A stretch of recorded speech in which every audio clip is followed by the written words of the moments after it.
Hi friends, ఈరోజు మన వీడియోలో మేము ఉంటున్న లొకాలిటీని చూపించాలనుకుంటున్నా. చూసారా ఫ్రెండ్స్, ఎర్లీ మార్నింగ్ మంచుతో ఇంకా చుట్టూ గ్రీనరీతో ఎంత అందంగా ఉందో. ఒకసారి ఆ పక్షులు చేసే సౌండ్ కూడా వినండి. మా కమ్యూనిటీ చుట్టూ ఓపెన్ ఏరియా చాలా ఎక్కువగా ఉంటుంది. So more than 10 different bird varieties ఈ సీజన్లో అయితే వస్తాయి. కానీ మంచు బాగా ఎక్కువగా ఉండడం వల్ల ఆ బర్డ్స్ని ఈ వీడియోలో చూపించలేకపోయాను. ఫ్రెండ్స్, ఇప్పుడు మనం టెర్రస్ మీద నుండి కంప్లీట్ వ్యూ అనేది ఒకసారి చూద్దాం. ఫ్రెండ్స్, మరి మంచు లేనప్పుడు చూడండి ఈ లొకేషన్ ఎంత అందంగా ఉందో. ఇది కూడా మా లొకాలిటీలోనే ఉంది. మనం చూస్తున్న ఈ లేక్ ఒకప్పుడు ఇక్కడ ఫార్మర్స్ బావిలాగా వాడుకునేవారు.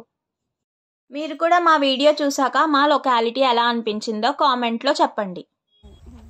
అంతేకాదు ఫ్రెండ్స్, మా ఏరియాలో పచ్చని పొలాలు కూడా ఉన్నాయి. ఇది చూడండి, ఎవ్రీ ఇయర్ ఇక్కడ రైతులు రైనీ సీజన్లో ఈ వరి పంట వేస్తారు. సంక్రాంతి టైంకి కోతకి వస్తాయి. సో ఫ్రెండ్స్, మీకు మా ఈ చిన్న వీడియో ఎలా అనిపించిందో చెప్పండి. అలానే మీకు మా వీడియో నచ్చినట్లయితే లైక్ చేయండి. మీ ఫ్రెండ్స్కి మా వీడియోని షేర్ చేయండి. అలానే మేము పోస్ట్ చేసిన ఈ వీడియో మీకు నచ్చినట్లయితే మా లివ్ ఎకో ఫ్రెండ్లీ ఛానల్ని సబ్స్క్రైబ్ చేయండి.